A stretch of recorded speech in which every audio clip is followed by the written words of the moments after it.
रात रमेश को नींद नहीं आ रही थी। वो बार बार करवट बदल रहा था। काफी देर हो गई थी और रमेश सो ही नहीं पा रहा था। रमेश उठता है और चप्पल पहनकर बाहर सैर पर निकल जाता है। अक्सर गांव में लोग 5 बजे ही उठ जाते हैं, पर उस दिन 6 बजे भी सब सो रहे होते हैं। रमेश को ये बात अजीब तो बहुत लगती है और वो इधर उधर देख भी रहा होता है कि शायद उसे कोई दिख जाए, पर उसे कोई भी दिखाई नहीं देता। दूर दूर तक कोहरा जमा होता है। रमेश उस कोहरे में चला जाता है और कुछ देर बाद उसे एक घूंघट वाली औरत दिखती है। ये इस वक्त दुल्हन, वो भी अकेली? जरा चल कर पूछता हूँ कि क्या चक्कर है। रमेश उस दुल्हन के पास जाता है। उसने लंबा सा घूंघट किया होता है। रमेश उसके हाथों की तरफ देखता है।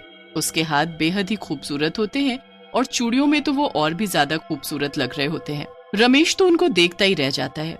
उसके बाद वो उससे धीरे से पूछता है, कौन हो आप और यहाँ ऐसे अकेले? मेरा नाम माया है। मैं इस गांव की नहीं हूँ, पास वाले गांव से हूँ। यहाँ मेरी मौसी रहती है, तो बस मैं तो उससे मिलने आई थी।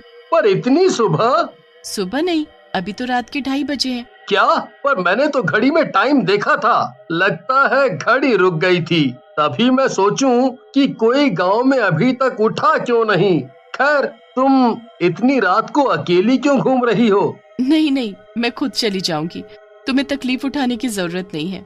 अच्छा ठीक है, पर क्या तुम इस घूंघट को उठा नहीं सकती?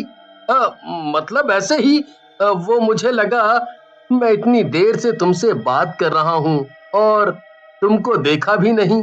क्या सच में तुम मेरी शक्ल देखना चाहते हो? ठीक है, फिर ये देखो। माया इतना कहते ही अपना घूंघट ऊपर कर देती है और रमेश उसकी शक्ल देखकर दूर पीछे जाकर गिरता है। उसके सामने कोई खूबसूरत औरत नहीं बल्कि एक भयानक शक्ल वाली चुड़ैल खड़ी होती है। रमेश की तो डर के मारे आवाज ही नहीं निकल रही होती। वो इतना घबरा जाता है कि अपनी जगह से उठ भी नहीं पाता।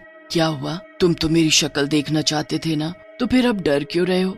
मेरे पास आओ, आओ मेरे पास, फिर तुम्हें मुझसे बिल्कुल डर नहीं लगेगा।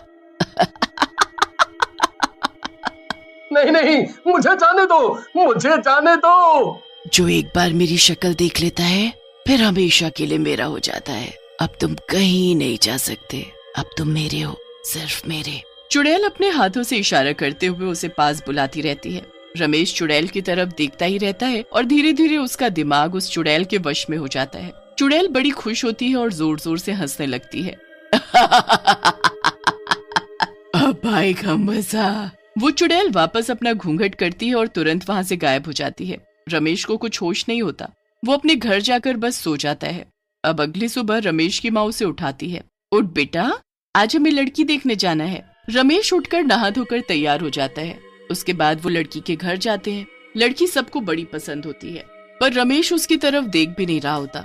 रमेश की माँ उसे कोहनी मारकर लड़की की तरफ देखने का इशारा करती है। अरे लड़की को तो देख, फिर हम तेरा रिश्ता इससे पक्का करें। रमेश का दिमाग अभी भी चुड़ैल के वश में होता है। वो जैसे ही उस लड़की को देखता है उसका गला पकड़ लेता है। सब लोग ये देखकर हैरान हो जाते हैं और उस लड़की को रमेश के हाथों से जैसे तैसे छुड़ाते हैं। ये क्या हरकत की है तूने? मैं सारी लड़कियों को मार डालूंगा। जो भी मेरे सामने आएगी सबको मार डालूंगा। मुझे माया से प्यार है, बस माया से। मुझे माया चाहिए, माया माया माया। ये सब कहते हुए रमेश वहाँ से उठकर चला जाता है। लड़की वाले बहुत गुस्सा होते हैं। रमेश के माता पिता उनसे माफी मांगकर घर वापस आ जाते हैं। घर पर भी रमेश माया की रट लगाए होता है। उसके माँ बाप को समझ ही नहीं आ रहा होता कि आखिर ये माया है कौन। दूसरी तरफ माया घूंघट करके दूसरे शिकार को ढूंढने निकल चुकी होती है। आधी रात में वो घूंघट किए गाँव में घूम रही होती है। फिर उसे बस स्टॉप पर एक लड़का बस से उतरता दिखता है। चुड़ैल उसे देखकर मुस्कुराने लगती है और फिर उसका पीछा करती है। ऐसा क्यों लग रहा है कि कोई तो है मेरे पीछे। मोहित एकदम मुड़ता है तो उसके पीछे वही घूंघट किए चुड़ैल चल रही होती है। मोहित पहले तो घबरा जाता है, पर फिर वो उससे पूछता है कि वो यहाँ क्या कर रही है। चुड़ैल उसे भी एक झूठी कहानी सुनाकर अपनी बातों में फंसा लेती है। मोहित पूरे रास्ते उससे बातें करता जाता है, पर आखिर में वो भी वही गलती कर देता है जो रमेश ने की थी। क्या आप अपना घूंघट ऊपर कर सकती हो? मतलब बस मैं देखना चाहता हूँ कि आखिर जिसकी इतनी मीठी आवाज है उसका चेहरा कितना खूबसूरत होगा। ऐसी बात है तो मैं अभी तुम्हारी ये इच्छा पूरी करती हूँ। मोहित के इतना कहते ही चुड़ैल अपना घूंघट ऊपर करती है और मोहित वहीं जमीन पर गिर जाता है। मोहित अपने आप को उठाकर वहां से भागने लगता है कि चुड़ैल उसे एक हाथ से ऊपर उठा देती है। जो एक बार मेरा घूंघट उठवा देता है वो मेरा हो जाता है। अब तू मेरा है, मेरा। देख मेरी आंखों में, देख। मोहित चुड़ैल की आंखों में देखता है तो उसे कुछ होने लगता है। वो भी चुड़ैल के वश में हो जाता है। चुड़ैल उसे ऐसे ही वापस जमीन में पटक देती है। उसके बाद वो जोर जोर से हंसती है और अपना घूंघट करके चल देती है। मोहित अपने होश में नहीं होता और उठकर सीधा अपने घर की ओर चल देता है। ये सब कुछ दूर खड़ी शीतल देख रही होती है। शीतल मोहित की पड़ोसन होती है जो देर रात किसी जागरण से वापस आ रही होती है। ये सब मैं क्या देख रही हूँ? हमारे गांव में चुड़ैल है, वो भी घूंघट वाली चुड़ैल। मुझे इसके बारे में कल ही गांव वालों को बताना होगा। अगले ही दिन शीतल बहुत बीमार पड़ जाती है और उसे कुछ होश ही नहीं होता। शीतल जितने दिनों में ठीक होती है उतने दिनों में वो चुड़ैल जाने कितने लोगों को अपने काबू में कर चुकी होती है। जिस दिन शीतल को होश आता है वो जल्दी से उठकर बाहर जाती है। सामने का नजारा देख उसके होश उड़ जाते हैं। कुछ लड़के और आदमी औरतों का गला दबा रहे होते हैं। ये सब क्या हो रहा है? मुझे सबको बचाना होगा। अरे बेटी, कहाँ मौत के मुंह में जा रही है? पर ये सब हो क्या रहा है हमारे गांव में? पता नहीं हमारे गांव के मर्दों को क्या हो गया है। वो बस किसी भी औरत को देखते हैं तो गुस्से में आकर उसकी जान लेने पर उतारू हो जाते हैं। यहाँ तक कि मेरे बेटे ने कुछ दिन पहले एक लड़की जिसे हम शादी के लिए देखने गए थे उस पर ही हमला कर दिया। उसके बाद वो मोहित है ना, उसने गांव की एक लड़की का गला दबा दिया। वो तो अच्छा हुआ उसकी माँ सही वक्त पर आ गई और उसे बचा लिया। बहन बेटी को छोड़ ये मर्द किसी भी औरत को मारने पर उतारू हैं। मुझे पता है ये लोग ऐसा क्यों कर रहे हैं। ये सब वो घूंघट वाली चुड़ैल का काम है। मैंने देखा था उस रात खुद अपनी आंखों से। उसने मेरे सामने घूंघट ऊपर किया और उसकी चुड़ैल शक्ल मैं अभी तक नहीं भूल पाई। उसने मेरे सामने मोहित को वश में किया। मैं घर आकर किसी को कुछ बता पाती कि मैं खुद ही ऐसी बीमार पड़ी कि मुझे आज होश आया। पर अब हमें उस घूंघट वाली चुड़ैल को पकड़ना होगा और सब कुछ ठीक करना होगा। तो चलो अभी गांव के पंडित जी के पास। दोनों जल्दी से पंडित जी को उस चुड़ैल के बारे में बताते हैं। क्या उसका इंतजाम करना कोई आसान काम नहीं है।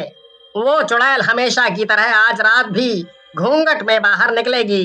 बस तुम्हें कैसे भी करके उस औरत के पल्लू का कोना काट कर लाना है। ये तो बहुत मुश्किल काम है। वो चुड़ैल बस गांव के आदमियों के पास ही आती है तो मैं कैसे कर पाऊंगी ये सब? तभी तो कहा था कि मुश्किल काम है। पर अगर गांव को उस घूंघट वाली चुड़ैल से बचाना है तो ये तो करना ही पड़ेगा। शीतल और रमेश की माँ घर आ जाती हैं। शाम तक इसी के बारे में सोच सोच कर उनका सर दर्द हो जाता है, पर उन्हें कुछ समझ नहीं आता कि आखिर वो किसको भेजे। कोई भी चुड़ैल का नाम सुनकर जाने को तैयार ही नहीं होता। फिर शीतल के दिमाग में एक आइडिया आता है। वो रमेश के कपड़े पहनकर और अपने सर पर पगड़ी बांधकर और नकली मूछें लगाकर लड़का बन जाती है और निकल जाती है आधी रात को उस घूंघट वाली चुड़ैल की तलाश में। डर तो उसे बहुत लग रहा होता है, पर वो हिम्मत करके चलती जाती है। काफी देर बाद उसे वो घूंघट वाली चुड़ैल मिल जाती है। वो शीतल के पास आकर उससे बातें करने लगती है। मेरा नाम हरिया है। मेरे पेट में दर्द हो रहा था तो बस मैं टहलने निकला था। अच्छा, तो मैं कुछ मदद करूं? नहीं नहीं नहीं, अब तो ठीक है। चुड़ैल काफी देर तक शीतल को हरिया समझ उससे बातें करती रहती है। शीतल की नजर चुड़ैल के पल्लू पर होती है जिसे उसको काटना होता है, पर उसे समझ ही नहीं आ रहा होता कि वो ये काम कैसे करे। तुम पहले ऐसे आदमी हो जिसने अभी तक मेरी शक्ल देखने को नहीं बोला। शक्ल में क्या रखा है? मुझे तुम्हारी शक्ल देखने में कोई दिलचस्पी नहीं है। शीतल बहुत डर जाती है। चुड़ैल उसे अपनी शक्ल दिखा दे उससे पहले वो अपना पैर अड़ाकर उसे गिरा देती है। आह, ये क्या किया तुमने? मुझे गिरा दिया। चुड़ैल का घूंघट उसके चेहरे से हट जाता है, पर उससे पहले शीतल उसका पल्लू का टुकड़ा काट चुकी होती है। शीतल जल्दी से वहां से भागती है। तभी उसकी पगड़ी गिर जाती है और उसके बाल खुल जाते हैं। मतलब तू लड़का नहीं लड़की है? तूने मुझे पागल बनाया। तेरी ये हिम्मत, मैं तुझे जिंदा नहीं छोड़ूंगी। तू मेरा कुछ नहीं बिगाड़ सकती। तेरा पल्लू का ये टुकड़ा मेरे पास है। अब तू मेरी कैद में है हमेशा हमेशा के लिए। नहीं नहीं नहीं, ऐसा नहीं हो सकता। ऐसा ही है। अब तेरा ये गंदा जादू खत्म। शीतल उस टुकड़े को ले जाकर पंडित जी को दे देती है, जिससे वो गांव के सभी आदमियों को ठीक करता है और फिर उस टुकड़े को एक मटके में बंद करके जमीन में गाड़ देता है। उसके बाद वो चुड़ैल कभी किसी को नहीं दिखती।